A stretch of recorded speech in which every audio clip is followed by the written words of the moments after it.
देव तुले आइयो माँ शक्ति आज स्वाध्याय चंद्र कुमार के मांगे 1019 दिन 23 सितंबर 2024 सोमवार का दिन है आज। और आज हमारे बीच में आदरणीय श्री आर्यन पांडे साहब जो retired additional commissioner state tax है।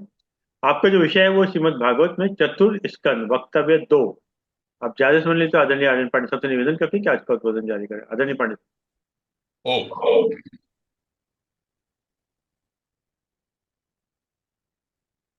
अपनी ऊर्जा को केंद्रित करते हुए सर्वप्रथम गायत्री मंत्र का उच्चारण करते हैं, भगवती गायत्री का ध्यान करते हैं।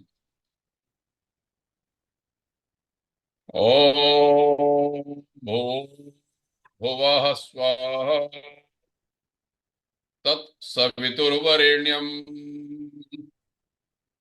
भर्गो देवस्य धीमहि धियो यो नः प्रचोदयात्। ओ सर्वप्रथम आदरणीय श्री अरविंद शर्मा जी का बहुत आभार, जिन्होंने पुनः एक बार मुझे आप सबके समक्ष श्रीमद् भागवत शास्त्र पर अपने विचार प्रस्तुत करने का, प्रकट करने का अवसर दिया। साथ ही जितने हमारे बौद्धिक स्तर से उत्कृष्ट व्यक्तित्व वाले श्रोतागण हैं, उन सबको भी प्रणाम। आप सबके सहारे से यह स्वाध्याय चिंतन चल रहा है।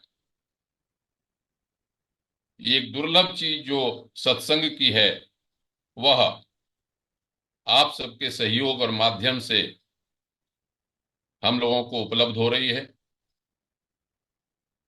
मेरे लिए यह बहुत सौभाग्य की बात है कि मुझे इस बहाने से सत्शास्त्रों को पढ़ने का तथा विचार करने का अवसर मिलता है। जैसा कि आप विदित हैं कि इस समय श्रीमद् भागवत पुराण के बारे में चर्चा चल रही है। अतः मैं अपने आज के विषय में प्रवेश करने से पूर्व इस श्रीमद् भागवत महापुराण के प्रतिपाद्य तत्व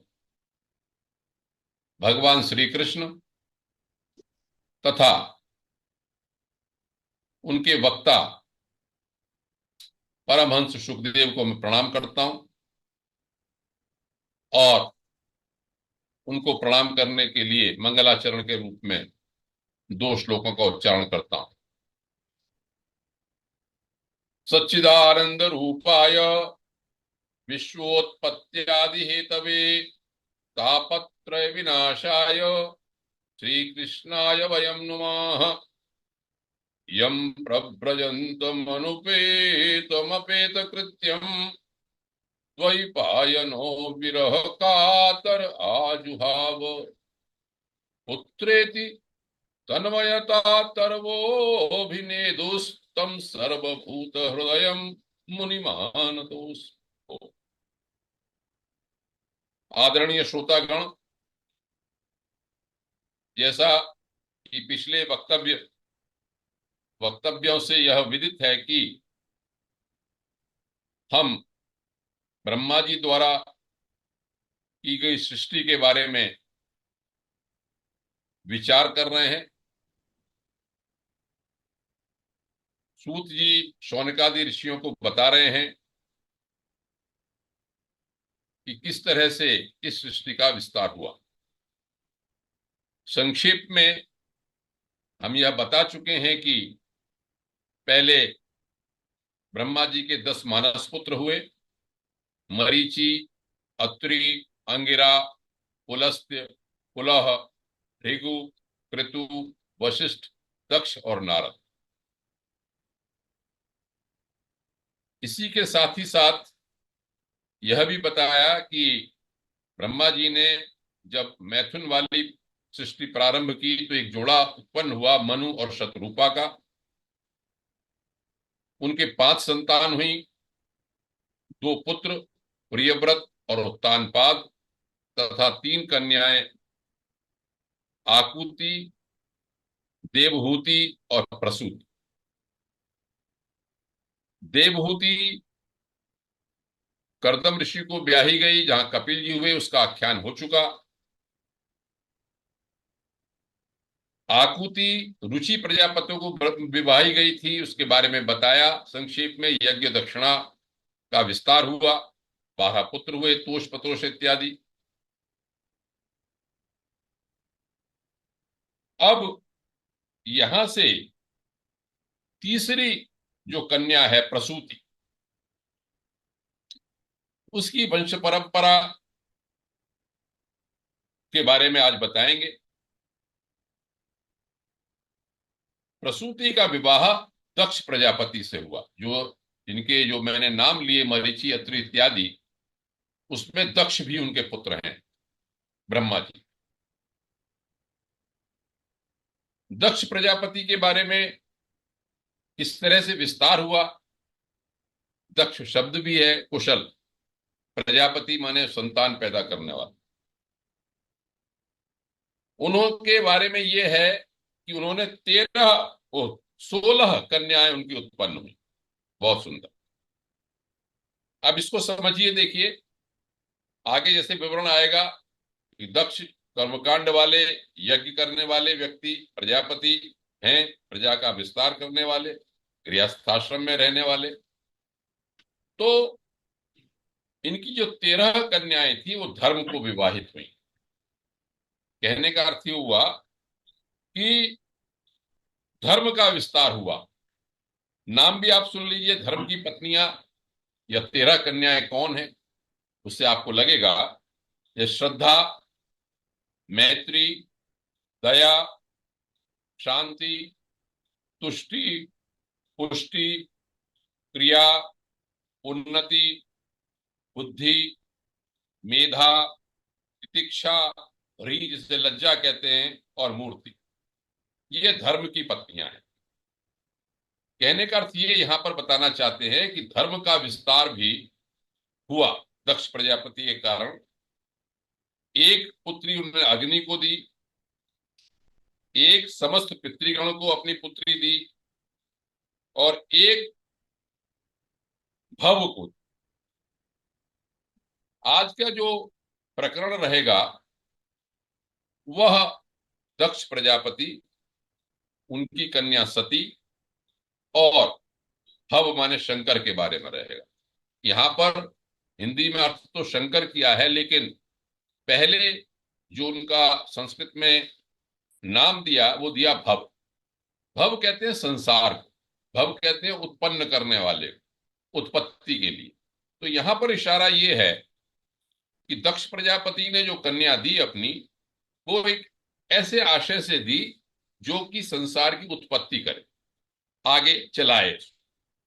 तो एक बात इसमें बताने की है कि जो इनकी श्रद्धा इत्यादि धर्म की पत्नियां थी, उसमें लिखा श्रद्धा से शुभ, मैत्री ने प्रसाद, दया ने अभय, शांति ने सुख, तुष्टि ने मोद, पुष्टि ने अहंकार, क्रिया ने योग, उन्नति ने दर्प, बुद्धि ने अर्थ, मेधा ने स्मृति, तितिक्षा ने कल्याण, और लज्जा ने विनय नामक उत्पन्न किया पुत्र।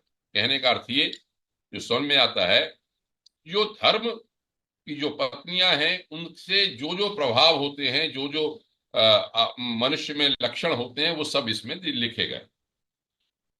इसके बाद ये लिखा कि मूर्ति जो कन्या थी उसने नर नारायण को उत्पन्न किया। मैं इसका नर नारायण के बारे में इसलिए बताना चाहता हूं कि इसका संबंध इस श्रीमद् भागवत पुराण से है। कैसे? नर नारायण ऋषियों को जब उत्पन्न किया तो देवता बहुत प्रसन्न। देवताओं ने यह कहा कि आकाश में जैसे तरह तरह के रूपों की कल्पना की जाती है, हे भगवान, माया के द्वारा अपने ही स्वरूप के अंदर आपने नर नारायण का रूप लिया, हम आपको नमस्कार करते हैं। यहां पर एक शब्द का प्रयोग किया जिस पर मेरा ध्यान गया, पुरुषाय नमः परस्मै। हम पुरुष को नमस्कार करते हैं। यह पुरुष शब्द वेद से चल रहा है, पुरुष सूक्त से चल रहा है। और आगे प्रकरण आएगा उसमें मैं बताऊंगा कि पुरुष शब्द विराट पुरुष से भी है। और श्रीमद् भागवत कार को ये पुरुष शब्द बहुत महत्वपूर्ण लगता है, तो जगह जगह अनेकों पात्रों से जहां भी स्तुति हुई वहां पुरुष शब्द का जरूर प्रयोग हुआ। तो पुरुष का अर्थ वैसे शाब्दिक अर्थ होता है पुरुष माने व्यक्ति, लेकिन नहीं, आध्यात्मिक दृष्टि से यह अर्थ होना चाहिए पूरी शयनात। पूरी माने शरीर में, पूरी माने इस ब्रह्मांड में जो तत्व शयन करता है उसको पुरुष कहते हैं। चाहे वो विराट पुरुष के रूप में हो, जिसे आप समष्टि कहते हैं। अरविंद जी ने कहा कि समष्टि और व्यष्टि क्या चीज है, तो समष्टि माने हुआ पूरे ब्रह्मांड का जो रूप है, इसमें सब कुछ है, वो है समष्टि, जिसे हम विराट पुरुष कहते हैं। और व्यष्टि माने हम, जो व्यक्तिगत रूप से जो भी प्राणी एक है, इंडिविजुअल, इंडिविजुअल इज व्यष्टि, और कलेक्टिव जो कुछ है वो समष्टि। तो व्यष्टि के रूप में भी प्रकट किया है उन्होंने, तो उसे पुरुष अंदर भी हमारे रहता है। यहां पर उन्होंने यहां पर ये कहा देवताओं ने कि सत्व गुण से आप उत्पन्न हुए हैं। तो ये कथा मैत्रेय जी विदुर को सुना रहे हैं, संदर्भ आपको पता है। तो मैत्रेय जी विदुर जी से कहते हैं कि जब वो प्रकट हुए तो नर और नारायण दोनों तपस्या करने के लिए गंधमादन पर्वत पर चले गए। आजकल भी हमारी सनातन धर्म की ये मान्यता है कि बद्रीनाथ में नर नारायण तपस्या के रूप में हैं, और तप के रूप में ही वो वहां पर स्थित है। जैसे द्वारकाधीश में राजा के रूप में स्थित हैं, जगन्नाथपुरी में वो अपनी बहन के साथ कहीं नहीं जाते, वहां पर स्थित हैं। इसी तरह से बद्रीनाथ में नर नारायण रूप में तपस्या का रूप है इनका। लेकिन ये भी कहा मैत्रेय जी ने विदुर जी से कि भार व्ययाय च बुभः, इस पृथ्वी के भार को नष्ट करने के लिए वो श्री हरि के अंशभूत जो नर नारायण हैं, उन्होंने ही कृष्ण और अर्जुन के रूप में अब जन्म लिया है। यहां पर एक शब्द महत्वपूर्ण है, जो ग्रंथ को जानते हैं। यहां पर लिखा कृष्णौ। कृष्णौ माने कृष्ण क्या, द्विवचन, दो कृष्ण। ये बड़ा महत्वपूर्ण चीज है कि जब इसको कृष्णौ को मैंने पढ़ा, तो फिर मैंने भागवत में आगे भी जिक्र आएगा तो मैं बताऊंगा, तो वहां पर अर्जुन का भी पर्याय कृष्ण है। कृष्ण माने दो कृष्ण माने अर्जुन, कृष्ण और अर्जुन, तो दोनों ही एक हैं। कृष्ण के नाम से अर्जुन को भी कहा गया यहाँ पे। तो नर नारायण के रूप में कृष्ण और अर्जुन ने अवतार लिया, ये कहा। तो अग्निदेव जी की जो पत्नी स्वाहा थी, उससे पावक, पवमान, शुचि तीन पुत्र हुए। 45 प्रकार की अग्नि उत्पन्न हुई, और ये 45 प्रकार की अग्नि तीन पिता पितामह को लेकर 49 प्रकार की जो अग्नि बताई जाती है वो ही हुई। इसी तरह से पितरों के बारे में भी लिखा कि अग्निश्वात, बर्हिषद, सोमप और आज्यप, ये चारों पितरों के वर्णन वेद में आते हैं, वेद मंत्रों में है, यजुर्वेद में विशेष रूप से। पितर पक्ष में जब मंत्र बोले जाते हैं तो अग्निश्वाता, पृथ्वीर, देवयानी इत्यादि मंत्र बोलते हैं, उनमें चारों ये नाम आते हैं। ये साग्निक भी है, निरग्निक भी है, मतलब अग्नि के साथ हवन करने वाले भी हैं, बिना हवन वाले भी हैं। तो पितरों से स्वधा, स्वधा उनकी शक्ति है। स्वधा कहते हैं अपने आप जो शक्ति विद्यमान है। नासदीय सूक्त में यह लिखा कि जब कुछ नहीं था तो आनी दवातम स्वधया तदेवतम, एक शक्ति थी स्वधा। स्व माने अपने आप, धा माने धारण करने वाली शक्ति थी। खैर, अब इतने के बाद ये कहा मैत्रेय जी ने विदुर जी से कि भाई जो शिव, वो दक्ष की जो एक बिटिया थी सती, वो दक्ष को, शिव को ब्याहेगी। भव नाम दी ने, क्या भगवान महादेव को, शंकर को सीधे सीधे कहें तो समझ में आता, उनको ब्याही गई। उनके कोई पुत्र नहीं हुआ। वो तो सती तो बहुत ही अपने नाम से पति की सेवा करने वाली थी, और पुत्र नहीं हुआ। संक्षेप में मैत्रेय जी ने विदुर जी को इतना कह दिया कि भाई इस दक्ष ने जो है वो शिव जी के प्रति प्रतिकूल आचरण किया, और प्रतिकूल आचरण करने से सती जी नाराज हो गई, और उन्होंने अपने योग के द्वारा अपना शरीर छोड़ दिया। इतनी बात खत्म कर दी। अब इससे बड़ी उत्सुकता हुई विदुर जी को। विदुर जी ने कहा कि भाई शिव जी तो वो प्रजापति दक्ष तो अपने कन्याओं से बहुत स्नेह करते थे, और महादेव जी से उन्होंने क्यों द्वेष किया? और महादेव तो आत्मा राम है, किसी से द्वेष करने का कारण ही नहीं। और सती ने ऐसा क्या हो गया कि सती ने अपने प्राण तक दे दिए? अब यहां से कहानी प्रारंभ होती है। आज का प्रकरण दक्ष, महादेव और सती के बारे में है। कहानी आपको प्रायः पता है। मैं कुछ जो मुख्य बातें हैं वो बताऊंगा, उसके बाद यह बताने का प्रयास करूंगा कि आखिर ये कथा क्यों कही गई, इसका आशय क्या है।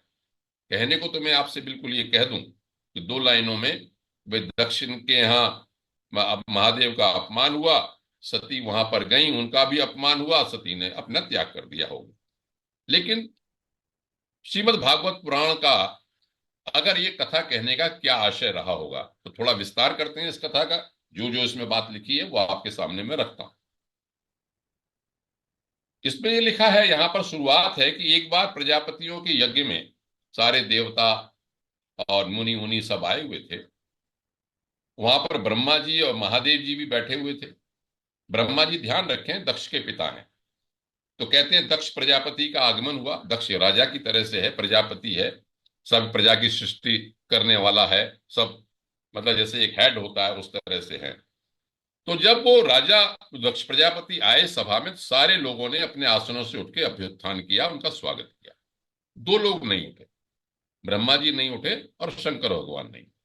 अब यहां से ही भेद दृष्टि का मामला प्रारंभ होता है। इसकी आगे आगे व्याख्या धीरे धीरे होगी कथा में। ब्रह्मा जी तो पिता हैं, नहीं उठे। शंकर जी जामाता हैं दक्ष के, वो भी नहीं उठे। अब यहां पर इसको देख के दक्ष को बहुत क्रोध आया और उन्होंने कहा कि देखो ब्रह्मर्षि गण, सब मेरी बात सुनो।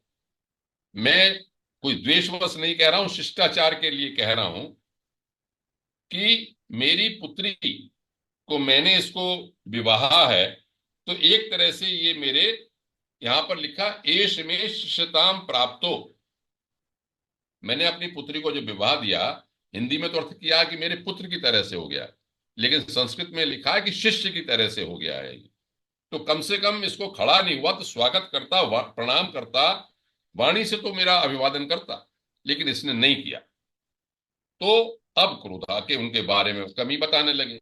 ये तो भूत प्रेतों की जगह में रहता है, शमशानों के साथ रहता है, अपने भस्म वस्म लगाए रहता है, हड्डियां पहने रहता है, और इसका कोई भी शिष्टाचार नहीं है, रहने का तरीका नहीं है। मैंने तो ब्रह्मा जी के कहने में इनका विवाह कर दिया। यहाँ पर कहने को शिव है, लेकिन बिल्कुल ही अशिव ही इसके सारा रूप है, सारा अमंगल का रूप है। और जब कुछ बहुत कहा सुना, लेकिन शंकर भगवान तो आत्माराम अपने में मस्त थे, और वो अपने बैठे रहे। और बैठे रहने के बाद उन्होंने इतना कह दिया, जब देखा कि और ज्यादा कुछ नहीं असर हुआ इन पे, तो दक्ष ने ये कहा कि इनको यज्ञ का कोई भी भाग नहीं मिलेगा। जैसे इंद्र देवताओं को मिलता है, यज्ञ का आगे भाग इसको कोई नहीं मिलेगा, और श्राप दे दिया, चलेगा। यहां पर ये लिखा कि जब नंदीश्वर को, जो इनके सबसे अग्रगण्य इनके गण हैं महादेव को, उनको पता चला, तो उन्होंने और जवाब में ये कह दिया कि भाई ये दक्ष तो शरीर में बहुत ही अपना अभिमान करता है अपना, और जो वेदों के वाक्य अर्थ रूप हैं, मतलब स्वर्ग को प्राप्त करना या ताकत को प्राप्त करना, शक्तियों को प्राप्त करना, इसने उनके चक्कर में, कर्म कांड के चक्कर में आत्मस्वरूप को ही भुला दिया है। और आत्मस्वरूप को भुला दिया है तो ये मैं करता रहता है। मतलब उसे अहम बहुत है कि मैं ऐसा हूं, मैं ऐसा हूं, तो इसका मुंह बकरे का हो जाए, जैसे बकरा मैं बोलता है, अहम की बात। तो इतना जैसे ही कहा, तो जो उनकी सभा में, दक्ष की सभा में भृगु ऋषि बैठे थे, उनको बहुत क्रोध आया। उन्होंने कहा कि देखिए, ये शिव भक्त जो हैं, ये अपने को क्या समझते हैं, कोई आचरण ही नहीं करते शिष्टाचार का। उसमें जो चाहे सो खाते हैं, जो अभक्ष भी खाते हैं, और क्या कहते हैं, अपने हड्डियों की मुंड की माला डाले रहते हैं, शमशान में रहते हैं, ये पाखंड करते रहते हैं। तो शिव के जो भक्त हैं वो पाखंडी हो जाए। अब यहाँ पर देखिए भेद चल रहा है, मैं आगे अपनी बात को रखना चाहूंगा, इतनी कहानी आप सुन लें जो जो इसमें लिखा है। तो भृगु ने कहा नहीं, एष एवि लोकानाम शिव पंथा सनातन, वेद मार्ग जो है, जो यज्ञ आदि का कर्म है, वही सनातन है, यही कल्याणकारी है। इसको ये लोग मानते नहीं है। जो इस कल्याणकारी यज्ञो वही विष्णु बोलते हैं कि जो यज्ञ है वो विष्णु का ही रूप है साक्षात। और इसलिए जो आप वेद मार्ग की निंदा करते हैं ये शिव जी, तो पाखंड मार्ग में चले जाओ, भूतों के सरदार तुम्हारे इष्ट निवास हैं, बस चले जाइए आप। अब इतना कहने के बाद मामला हो गया। शिव जी अपने घर चले गए, दोनों में मनोमालिन्य हो गया। धीरे धीरे इसी तरह से चलता रहा। ब्रह्मा जी ने दक्ष को प्रजापतियों का सरदार बना दिया। सरदार बनाने से उनका और घमंड बढ़ गया कहते हैं। घमंड बढ़ने के बाद उन्होंने पहले वाजपेयी यज्ञ किया और फिर बृहस्पति सब नाम का यज्ञ किया, और सारे सबको लोगों को उन्होंने न्योता दे दिया। सब लोग वहां पर पधारने लगे, सारे देवता देवता। जैसे आपने कहानी सुनी होगी कि कैलाश पर्वत पर बैठे हुए थे, सती भी थी, महादेव भी थे। सती ने देखा कि बहुत सारे विमान जा रहे हैं, पूछा, पता लिया कि अब तो अब इनके हमारे पिताजी के यहाँ ही सब लोग जा रहे हैं यहाँ पर। तो अब यहाँ से एक सांसारिक आसक्ति का दृष्टिकोण पैदा होता है। कहानी आपने सुनी है, लेकिन मैं इसके कुछ तत्व आपके सामने रखता हूं। उन्होंने क्या कहा सती ने शंकर भगवान से कि हे भगवान, आप तो जगत के उत्पत्ति के हेतु हैं, आपकी माया से सारा ये संसार बना हुआ है, लेकिन फिर भी मैं एक अबला हूं, स्त्री हूं, अपने पिता के प्रति मुझे आसक्ति है, मैं अपने पिता की जन्मभूमि को देखने के लिए उत्सुक हूं।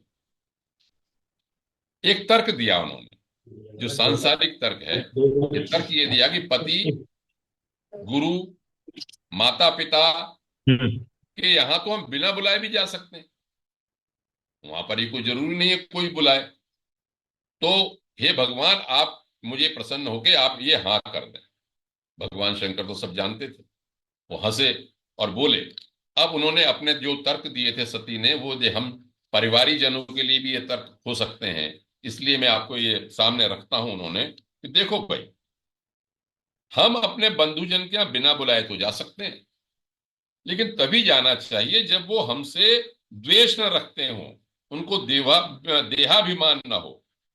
एक बात यहां पर अच्छी कही, विद्या, तप, धन, सुदृढ़ शरीर, युवावस्था और उच्च कुल, 6 चीजें बताई। विद्या, तप, धन, सुदृढ़ शरीर, युवावस्था और उच्च कुल, उनका 6 ये सत्पुरुषों के गुण तो हैं, ये तो ठीक है। लेकिन जब वो नीच पुरुष में आ जाते हैं तो ये अवगुण हो जाते हैं,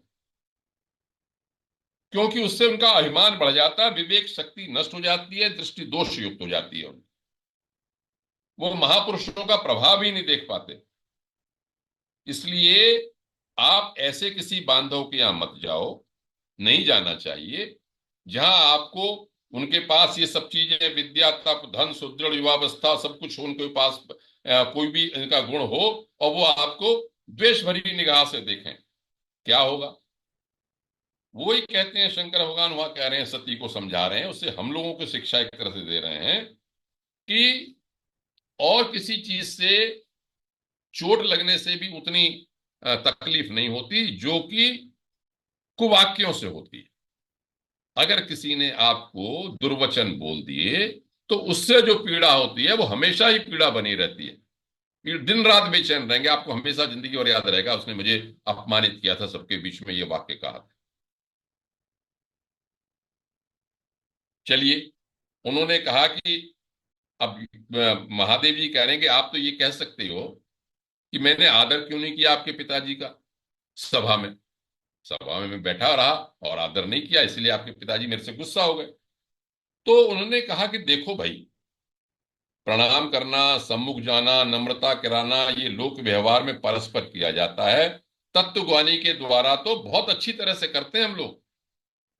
अंतर्यामी हमारे अंदर जो भगवान बैठा हुआ है, हम उन्हीं को प्रणाम करते हैं। विशुद्ध अंतःकरण का नाम ही वासुदेव है, हम तो उसी को प्रणाम करते हैं। मैं तो इंद्रियातीत भगवान वासुदेव में ही हमेशा मस्त रहता हूं। इसलिए प्रजापतियों के यज्ञ में कटु वाक्य उन्होंने बोले, कुछ किया, मुझे कोई इससे कोई फर्क नहीं पड़ता। और मैं ये कहता हूं कि अगर आप जाओगी तो आपका अपमान होगा और इसका परिणाम अच्छा नहीं होगा। मौन हो गए, नहीं मानी, वो अपनी चल दी, जैसा भी हो गुस्सा करके जब भी है। तो उन्होंने अपने वृषभराज को, लोगों को साथ कर दिया उनके, वहां पर गई, जैसा आपको कहानी पता है। वहां पर उनका अपमान हुआ। अपमान क्या, उनका कोई उनका क्या कहते हैं, स्वागत वागत नहीं किया, किसी ने नहीं पूछा, किसी ने माताओं बहनों की सेवा किसी ने नहीं पूछा। तो उनको ये लगा, अच्छा, अब उनको जो भगवान शंकर को जो संशय था, शंका थी, वही सही हुई। अब यहां पर उन्होंने ये कहा, सती ने, कि देखिए, शंकर भगवान का न तो कोई प्रिय है ना कोई अप्रिय है, उनको प्राणियों से बैर नहीं है। मैं इसलिए बता रहा हूं कि दो दृष्टिकोण चलेंगे अभी, और जैसे ही ये खत्म होगा तो अपने दो चार लाइनों में मैं इसका संक्षिप्त में बात सामने रखना चाहूंगा कि वे तो सबके कारण हैं, सर्वरूप हैं। इसलिए पिताजी आपके अलावा तो कोई विरोध करता ही नहीं है उनका। और लोग तो दोष देखने की जगह, सत्पुरुष जो होते हैं, अगर थोड़ा सा भी गुण दिखाई पड़ जाए तो उसको बढ़ा चढ़ा के कहते हैं, जो अच्छे लोग होते हैं। नीति शतक में भर्तृहरि ने ये कहा कि परगुण परमाणु पर्वतीकृत्य नित्यम। दूसरों के गुणों का जरा सा भी परमाणु हो जाए तो पहाड़ की तरह से बताते हैं। निज हृदय विकसंत संति संत की अंत। अपने हृदय को प्रसन्न करने वाले लोग थोड़े से लोग होते हैं, सत्पुरुषों के तो यही लक्षण है भाई।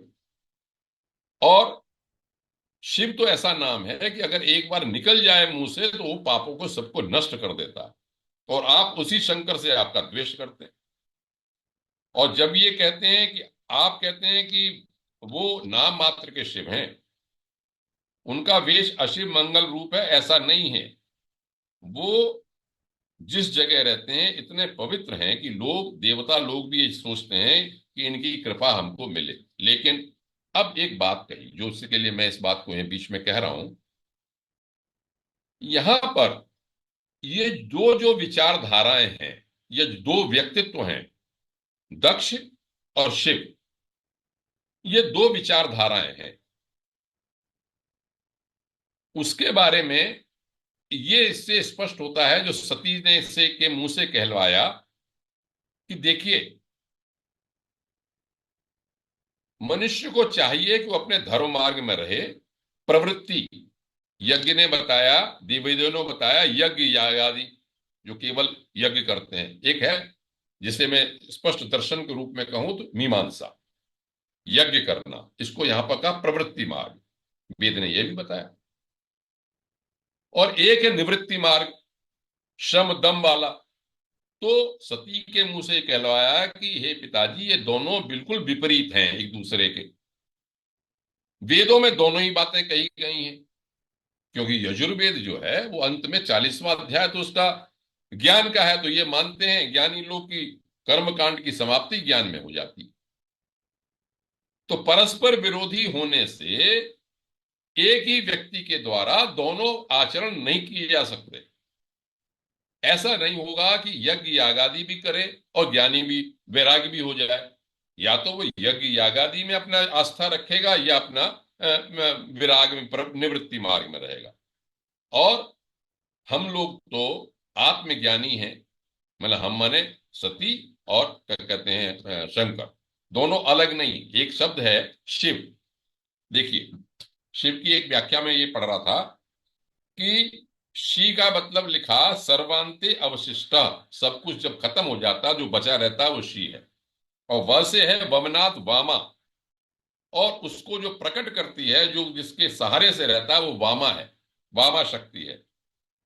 मैं बताते हुए सौंदर्य लहरी को मैंने उच्छिष्ट का एक बात बताया था कि सर्वोच्छिष्टम जगत सर्वम। तो ये वामा जो है, वमनाथ वामा, ये शक्ति के वमन करने से ही सारा संसार बनता है। उत्शिष्ट, बचा जो रहता है, जो कुछ भी। इसी तरह से भगवान शंकर का एक नाम है शिपिविष्ट। शिपि का अर्थ होता है पशु या यज्ञ, और विष्ट का अर्थ होता है बचा रहना। दोनों में रुद्र भगवान का प्रवेश है। तो भगवान शंकर तो हर जगह है। ऐसा वो कहते हैं। तो उन्होंने ये कहा, सब कुछ कह के, कि भाई मुझे दक्ष की पुत्री कहा जाए शंकर भगवान के साथ, ये मुझे मंजूर नहीं है, और मैं इस शव तुल्य शरीर को छोड़ दूं। क्या किया उन्होंने, वो भी समझ लें। लोगों का ये वर्णन आता है कि यज्ञ कुंड में कूद गई और जल के भस्म हो गई। श्रीमद् भागवत ऐसा नहीं कहता। आप लोग जानते होंगे कि हरिद्वार में कनखल एक जगह है, कनखल में दक्ष प्रजापति का एक मंदिर है। और दक्ष प्रजापति के इस मंदिर में वहां ये माना जाता है कि वहां पर ही यह यज्ञ हुआ था और सती ने अपना शरीर छोड़ा था। यहां पर ये लिखा भागवत में कि उन्होंने पीला वस्त्र ओढ़ लिया, वहीं पे बैठ के उसी जगह पर। पीलावत कहते हैं पृथ्वी के, पीत वस्त्र पृथिव्याह, ऐसा बताया जाता है कि पीला रंग जो है वो पृथ्वी का रंग है। बिल्कुल। तो आसन को स्थिर करके अब देखिए सती क्या हुई, योग वाले मार्ग वाली। उन्होंने क्या किया कि अपने आसन किया, प्राणायाम प्राण अपान को एक रूप से नाभि चक्र, ये लिखा हुआ है जो मैं बता रहा हूं, बोल रहा हूं, ये पुस्तक में, ग्रंथ में, श्लोक में लिखा हुआ। क्या कि प्राण और अपान को एक करके नाभि चक्र में स्थापित किया, उदान वायु को नाभि चक्र से उठाकर धीरे धीरे बुद्धि के साथ हृदय में स्थापित किया। इसके पश्चात उस हृदय स्थित वायु को कंठ मार्ग से भ्रुकुटियों के बीच में ले गई। इस प्रकार सती ने अपने संपूर्ण अंगों में वायु और अग्नि की धारणा की।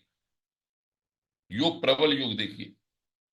और इतनी धारणा की अपने सबको करके कि उनका जो शरीर था वो योग अग्नि से जल, ये लिखा हुआ है। ये योग में पारंगत होने की पराकाष्ठा है। ये सती उसका उदाहरण। मैं जानबूझ के बताना चाह रहा था इस बात को कि यहां पर क्या लिखा है योग के द्वारा। चलिए अब मैं संक्षेप में बताता हूं कहानी को, फिर मैं इसे समाप्त करूंगा प्रकरण को। कि हाहाकार हो गया, हाहाकार हो गया। तो जितने भी गण गए थे भगवान के, शंकर के साथ में, वो लड़ने के लिए तैयार हो गए। लेकिन भैया यज्ञ करने वाले तो एक से एक थे। तो दक्ष जो है, जैसे ही वो गण जो है दक्ष को मारने के लिए चले, तो वहां पर तो भृगु ऋषि बैठे होते, इतनी तो मंत्रों में शक्ति होती ही होती है। उन्होंने अपहतम रक्ष इत्यादि जो मंत्र होते हैं वो उनको उच्चारण करते हुए दक्षिणाग्नि में आहुति दी। और दक्षिणाग्नि जैसी आहुति छोड़ी तो रिभु नाम के हजारों तेजस्वी देवता प्रकट हो गए। आप ये यज्ञ की भी आप पावर देखिए। ये दो विचारधाराओं का युद्ध है ये जो प्रकरण है। अब जैसे ही सब प्रकट हो गए तो उन्होंने आक्रमण कर दिया, सारे लोग भाग गए। दक्ष के वो शिव जी के जो गण थे वो सब भाग गए। मतलब यहाँ पर जो ऋषि का मंत्र की शक्ति है उसकी जीत। अब शंकर भगवान को पता चला। अब ज्ञानियों के पास पहुंचिए, उनको पता लगा, कि सती ने तो उनकी अर्धांगिनी है, शक्ति जो है, उन्होंने अपना देह त्याग कर दिया। तो कहते हैं अपने से एक जटा उखाड़ी, और जटा उखाड़ के पटके वीरभद्र उसमें उत्पन्न हो गए। बड़ा भयानक रूप था उनका। और उनसे कहा कि जाओ और संहार कर दो। जब धूल लेके गए पर उन्हें जाके यज्ञ में देखा, उन्होंने वहां पर उसका संहार कर दिया यज्ञ का जाके। यज्ञ में इसमें थोड़ा सा संक्षेप में वर्णन आगे चूंकि आएगा, तो क्या क्या कर दिया उन्होंने। यज्ञ में पहले भृगु ऋषि को बांध लिया। प्रजापति दक्ष, पूषा नाम के जो थे देवता और भग, उनको भी पकड़ लिया। और जब वो नहीं कटा तो जो यहाँ पर यज्ञ पशु के रूप में उसका गला काट दिया, दक्ष का गला काट दिया। भृगु जी के मूछें नोच ली, भग देवता की आंखें निकाल ली, पूषा के दांत तोड़। इतना सब हुआ।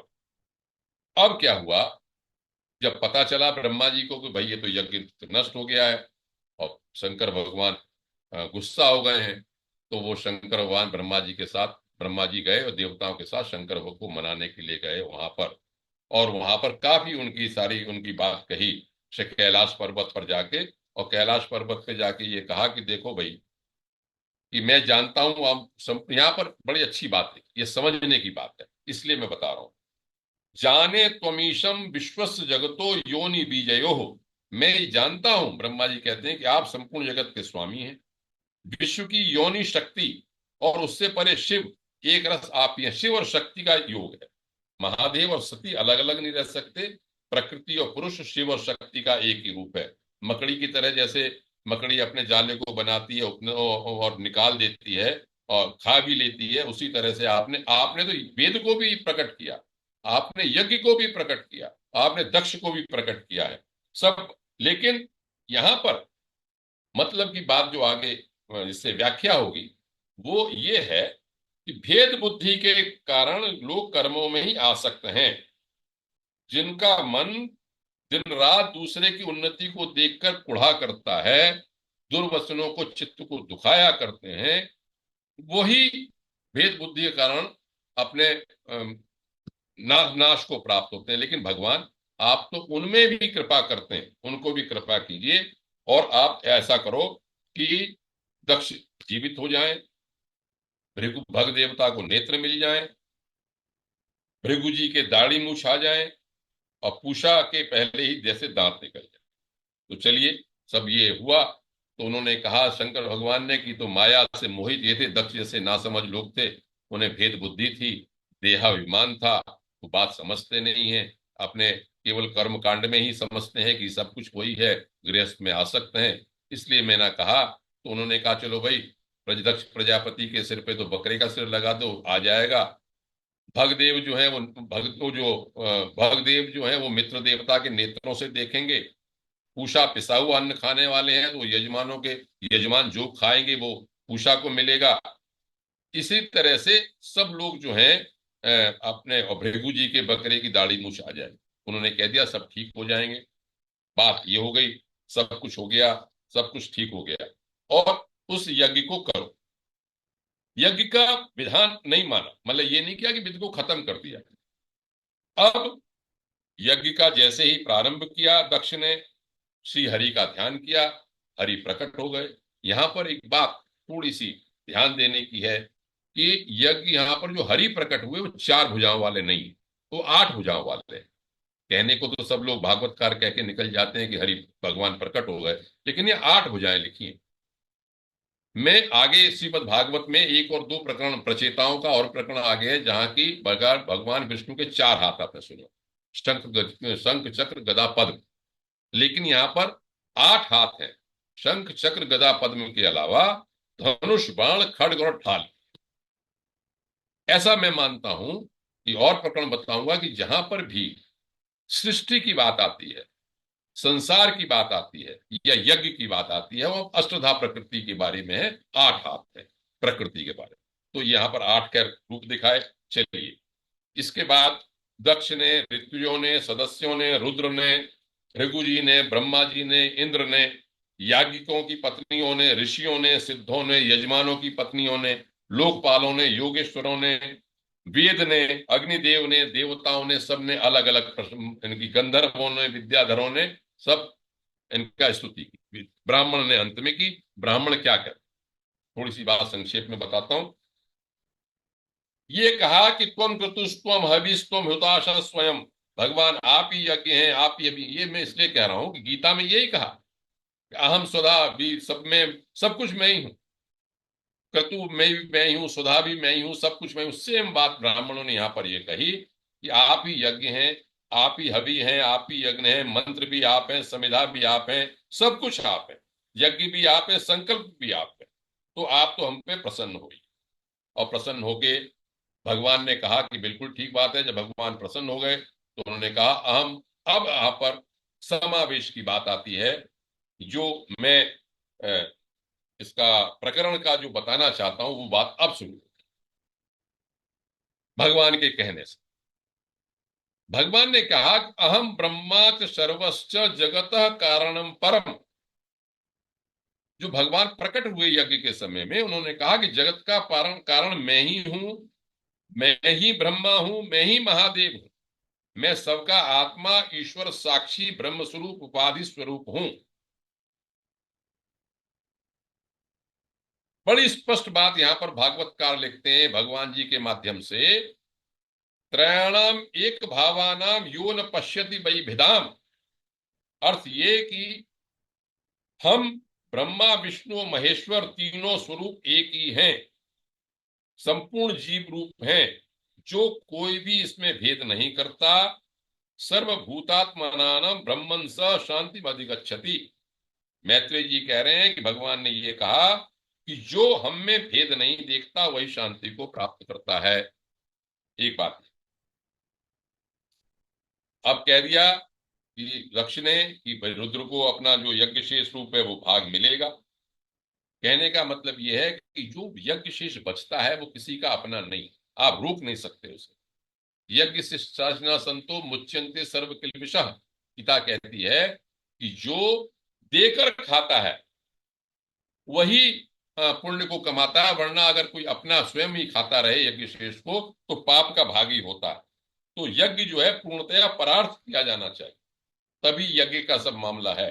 अब बात क्या बनी, प्रकरण को मैं समाप्त कर सकता हूं, लेकिन ये क्यों कथा सुनाई गई, इस पे जो विद्वानों का मत है वह क्या है, इसको देख के ये कहा कि भाई दो विचारधाराएं हैं, वेद सम्मत ही है विचारधाराएं दोनों।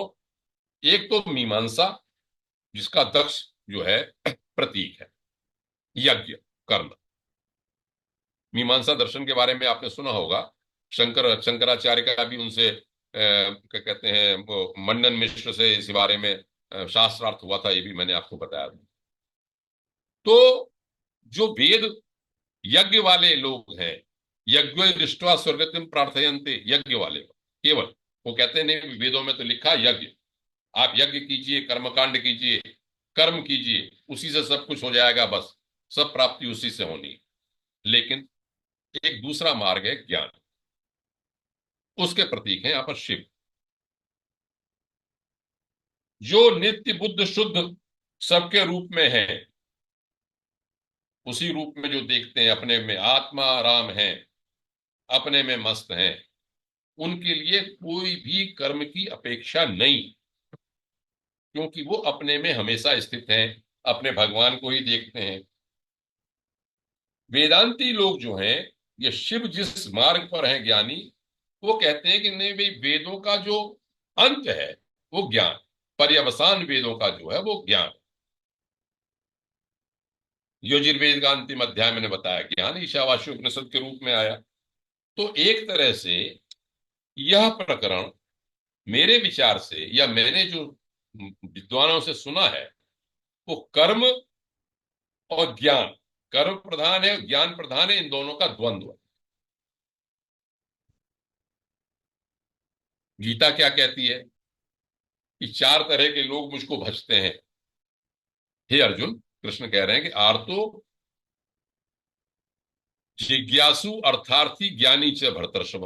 कोई दुखी है तो, जिज्ञासु है तो, उसे कुछ चाहिए तो, या ज्ञानी। लेकिन वहां पर कह रहा जो ज्ञानी है, न ज्ञानेन सदृशम यह पवित्रम विद्यते, उन सब में ज्ञानी श्रेष्ठ है, ज्ञान के बराबर कोई पवित्र नहीं है।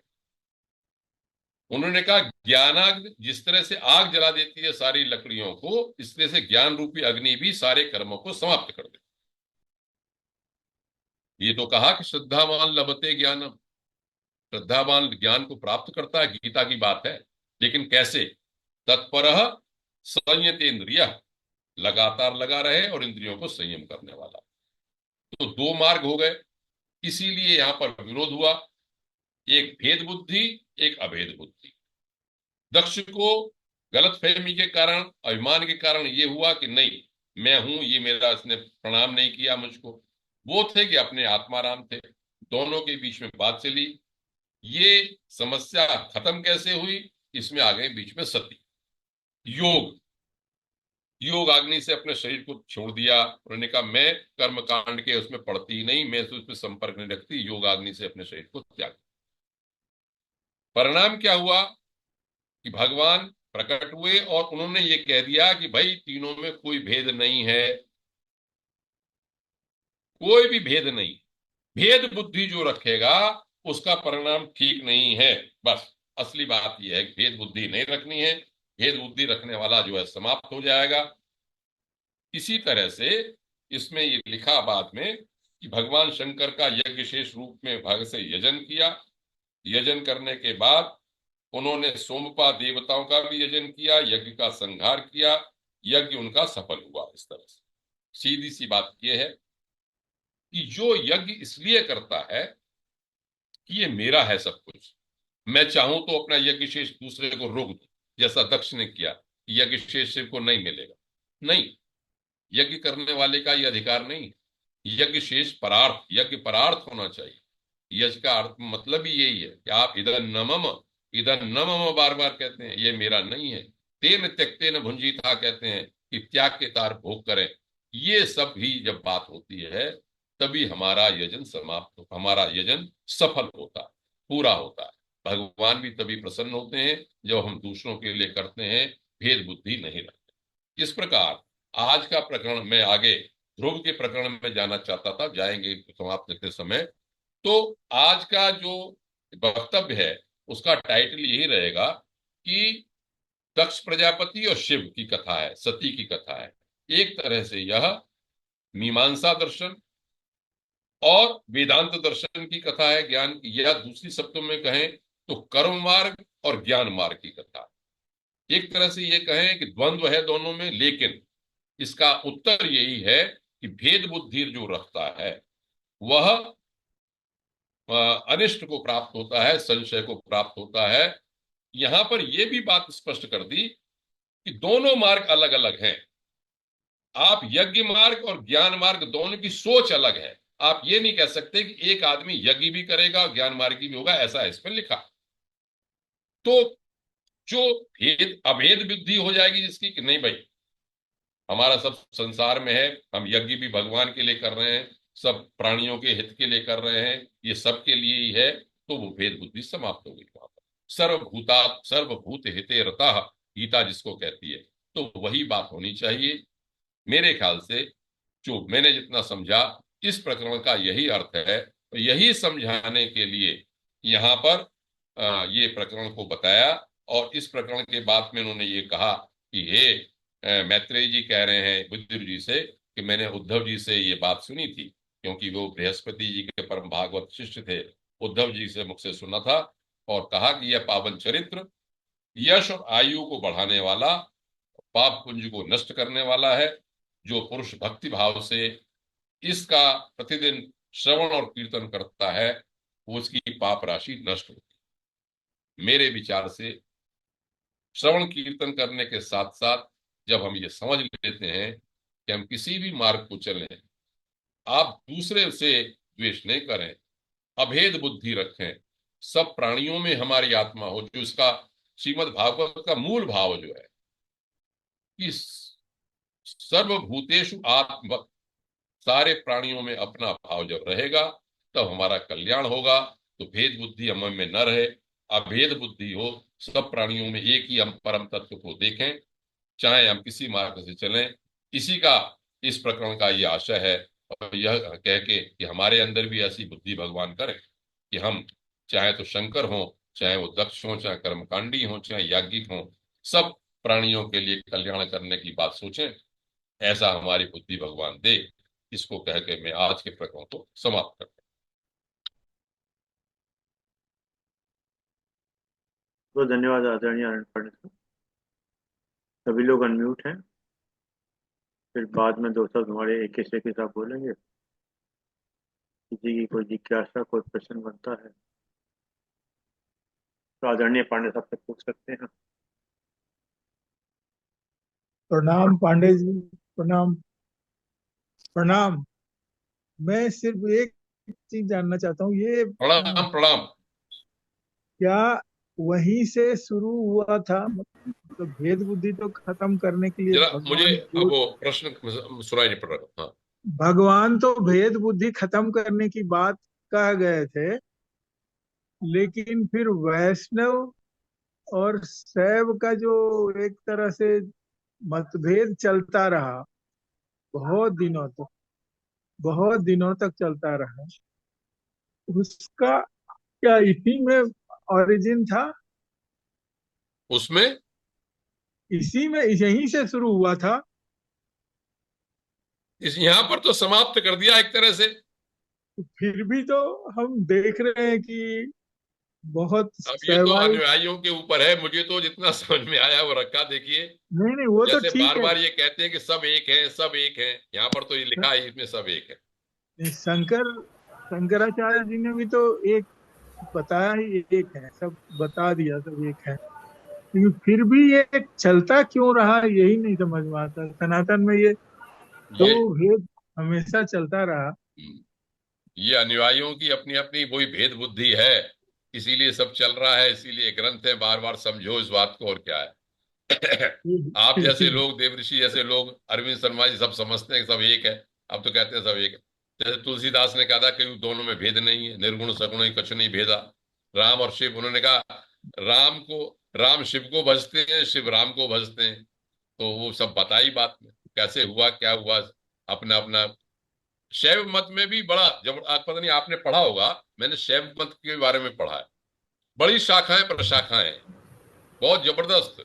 कापालिक और कौन कौन से इसमें बने हैं, तरह तरह के सब लोग बने हैं। अपनी अपनी मान्यताएं रख दी लोगों ने, अपने अपने तरीके रख दिए उसमें। तो बड़ा एक तरह से विस्तार कहिए या विकृत रूप कहिए, तरह तरह के संप्रदाय बने हैं। इसी तरह से वैष्णव में तो संप्रदाय किस तरह से बन गए कि अपनी अपनी पूजा पद्धतियां हैं। लेकिन मुख्य भाषा यही है कि भैया कोई भेद नहीं। सही है, वो तो है, वो तो है।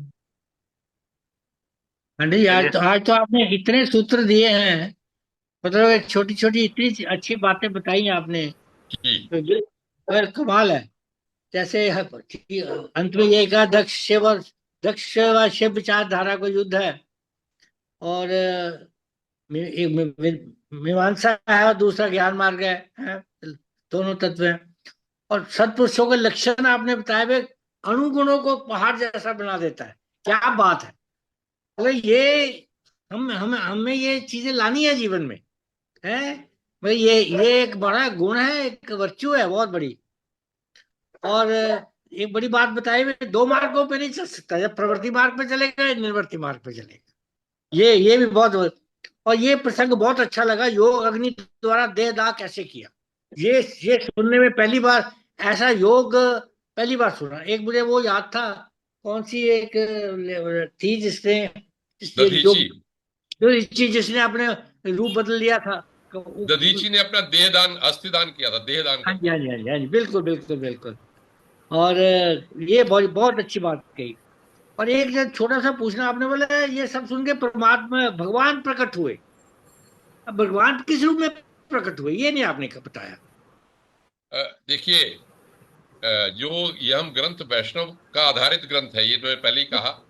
नहीं, कुछ श्रीमद् तो कहा भागवत होगा जो है, भाई, कुछ तो किसी रूप में तो प्रकट हुए होंगे ना। हाँ नहीं, उसमें लिखा है कि साक्षात, जैसे कि पहले हम कपिल जी ने कहा कि आप इस रूप में भगवान का ध्यान करें, चतुर्भुज रूप में, ऐसे ऐसे हैं व्यक्ति के रूप में, तो वो मानवीकरण ही है। इसमें लिखा हुआ है कि वो इसी तरह से प्रकट हुए, मानव 8 भुजाओं वाले के रूप में प्रकट हुए, ऐसा लिखा है। आठ भुजाओं का तो आपने बाद में 8 भुजाएं लेके और शस्त्र लेके, आयुध वो लेके तो प्रकट। वो तो हरि हरि जो आए, हरि आठ हरि, भुजा हाँ, वाले। कोई भगवान हरि जो है, उन्हीं को अच्छा भगवान कहा है। अच्छा अच्छा अच्छा, जो वो क्योंकि मैंने वो कहा ना कि ये जो ग्रंथ है, ये वैष्णव का ग्रंथ है, विष्णु का हाँ। वाला ग्रंथ। तो ब्रह्मा और शिव भी चलेंगे साथ साथ, सबकी कथाएं चलेंगी कि लिए मुख्य आधार विष्णु ही रहेगा, वासुदेव ही रहेगा। और आपने बड़ा अच्छा कहा, वेदों का अनंत अंत ज्ञान है। ये ऐसा बहुत। मानते हैं, वेदांती मानते हैं। हाँ, वेदांत नहीं, आप क्या मानते हैं? और मैं तो कुछ भी नहीं मानता, मैं तो सबको मानता हूँ। मैं तो, मेरी बुद्धि इतनी नहीं चलती सबको पढ़ के, मैं तो जो ग्रंथ में लिखा होता है उसी को आपके सामने रख नहीं देता नहीं, एक ग्रंथ में जो आपने इसका वृतांत दिया है, ये हूँ। लेकिन सभी मुझे ये बड़ा अच्छा सभी लगता है सभी जब मैं ये मूल ग्रंथ ये पढ़ता हूँ। ये सभी कथाकार ऐसे नहीं बता सकते, मैं गारंटी हाँ, देता बस हूँ। बस मैं अपनी प्रशंसा नहीं कर रहा, मैं ये लेकिन मैं ये गारंटी कह के देता हूँ। निकल जाता कि बस सती जल गई, खत्म हो गया, झगड़ा हो मैं गया। मैं झगड़ा नहीं गारंटी हुआ। दे मैं गारंटी देता हूँ, आज तक किसी कथाकार ने जो आपने कहा, अगर ऐसा कोई दृष्टांत लगा दे, प्रूफ कर दे, तो मैं मान जाऊंगा। ये ये ये जरूर बताना पड़ेगा कि भाई ये प्रकरण क्यों कहा। ये आप ही ने बताया, हर एक आदमी अपने अपने तरीके से बताएगा। आपने कमाल, सर्वतेषु आत्मबोधालय कौन बताएगा, बताइए? ये कोई नहीं बताएगा है। वेद बुद्धि अभेद बुद्धि, ये सब चीजें सब सब नहीं बता सकते, सब नहीं बता सकते। बिल्कुल संभव नहीं है। तो लिखा है जो आपने बताया कि हमें भेद नहीं रखता, वो शांति को प्राप्त होता है। तो सब में, चारों सब शिव में, उसमें जिसमें कोई भेद नहीं रखता। मुझे ऐसा ही लगा इस प्रकरण से, और मैंने हाँ बिल्कुल। एक दो विद्वानों से सुना भी है, इसमें नहीं लिखा लेकिन उसका अर्थ यही, आशय यही है इसको बताने। हाँ नहीं, आपने सब सब चीजों का निचोड़ निकाला हुआ है, जो आपको ज्ञान है, जितना भी जगह जगह ग्रंथों से आपने किया है मतलब, वो आपने अपनी बुद्धि के मुताबिक ये दिया है, लेकिन अद्भुत दिया है, बहुत अद्भुत है। इसका संकल्प किया जाए तो ये तो एक अद्भुत चीज बनेगी, बिल्कुल अद्भुत बनेगी। बहुत बहुत आनंद आया, बहुत आनंद आया। बोले बिल्कुल ऐसा जैसे एब्जॉर्ब करने वाली बातें हैं सारी, बिल्कुल सिस्टर। बोले वर्च्यूज एंड लाइफ की जो आपने असेंबली, जैसे आपने बताया वहां उस जगह नहीं जाना चाहिए। यहाँ ये देखिए कहाँ कहाँ है? ये विद्या तप धन तप शुद्ध शरीर इंद्रियवस्था शुभ कल, 6 गुण जिस जहाँ ना हो वहां जाना नहीं चाहिए। सब थोड़े बताएंगे क्या? कमाल है बहुत ही अच्छा है। ये 6 गुण वाला तो आपने बहुत जबरदस्त चीज बताई। हम भी लोग में जहाँ आपकी इज्जत ना हो, मान ना हो, वहां मत जाया जाओ। लेकिन ये 6 गुण जब बताए हैं, विद्या तप धन सुश्री शुभावस्था और शुभ शुभ कुल, बहुत जबरदस्त चीज है। चारों 6 के 6 बहुत गुण है। और ये तो हमें जीवन में ये तो मिलाने की सब ये वाली बात है। बहुत अच्छा, अद्भुत, बहुत। काला साहब कुछ कह रहे हैं मेरे ख्याल से। जी काला साहब बताएं। ना रोहन जी, मुझे कुछ नहीं कहना, क्योंकि जो कुछ कसर कच्ची जगह नजर आई है। कालरा साहब तो बहुत ज्ञानी सवाल व्यक्ति कर है, रहा ये ज्ञान चौधरी मार्ग साहब वाले ने सांख्य वाले आदमी है, तो सब कुछ जानते हैं, सब कुछ। चौधरी साहब बात ने अपने आप से कह दिया कि ये कोई शैव है, कोई शाक्त है, कोई हाँ वैष्णव हाँ बिल्कुल है। ये बिल्कुल सब अंतर जो है अपनी इस सब झंझटों से दूर है, हमारे कालरा काम साहब बिल्कुल करते हैं। जानते हैं, कुछ नहीं है ये सब, वेदांत तो केवल माया एक है। ही बात मानते हैं, एक ही बिल्कुल है बिल्कुल। और एक ही हमेशा रहेगा और हाँ एक ही था। तो भेद भेद खत्म करना, उसे ही शांति मिल कि सकती है। हमारे देवऋषि साहब ने जो भी इतना यानी जो बातें महात्मा ने बताई, उनको और आगे नरेट करके, उनको इलेबोरेट करके और बढ़िया कर दिया। तो कोई कोई कंफ्यूजन कहीं है ही नहीं अरविंद जी, कोई कोई कंफ्यूजन, कोई कंफ्यूजन नहीं। कंफ्यूजन। और जितना अच्छा पांडे साहब बोलते हैं पूरे कॉन्फिडेंस के साथ, ये तभी हाँ बोल सकते हैं। गीता का ज्ञान और पूरे वेदों का बिल्कुल। ज्ञान, सारे उपनिषदों का ज्ञान इतना पढ़ा महात्मा ने, हाँ शंकराचार्य तक को बहुत पढ़ा है। आभार आपका, बहुत ही आभार आप। नहीं, बहुत वही कह रहे थे, ये सब ऐसा नहीं बोल सकते जो आपने सारांश कॉन्फिडेंस है निकाला फुल। है, ये सबके सबके बस का नहीं है, सबके नहीं, बस का।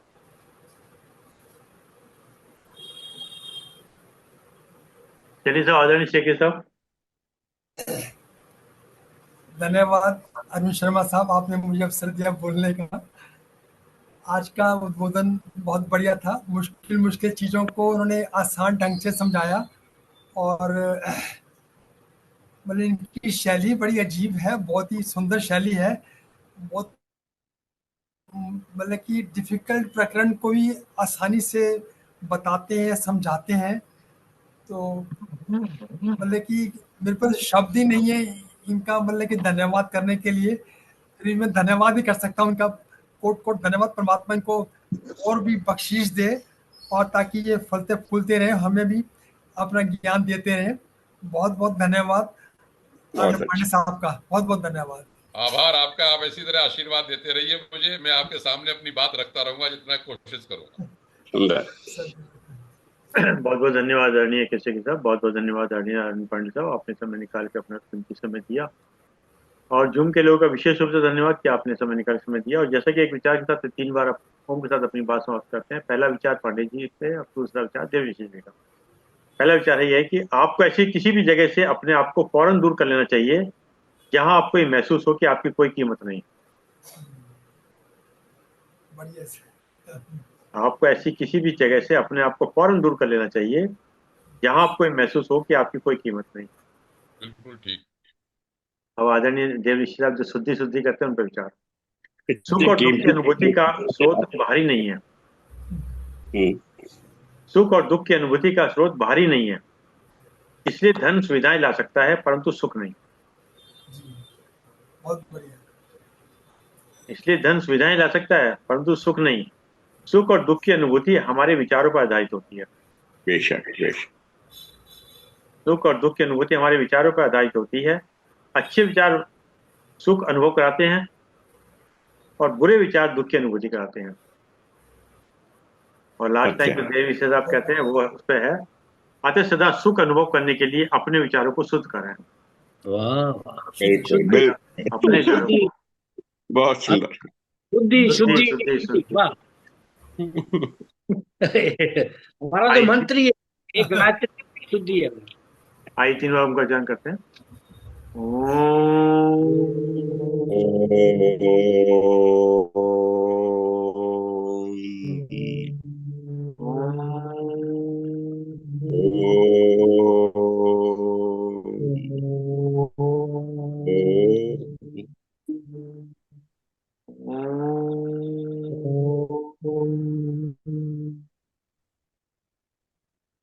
शांति शांति शांति।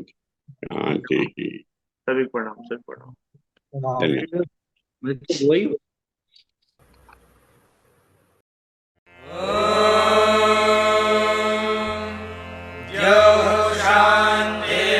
शान्तिरन्तरिक्षं शान्तिः पृथिवी शान्तिरापः शान्तिरोषधयः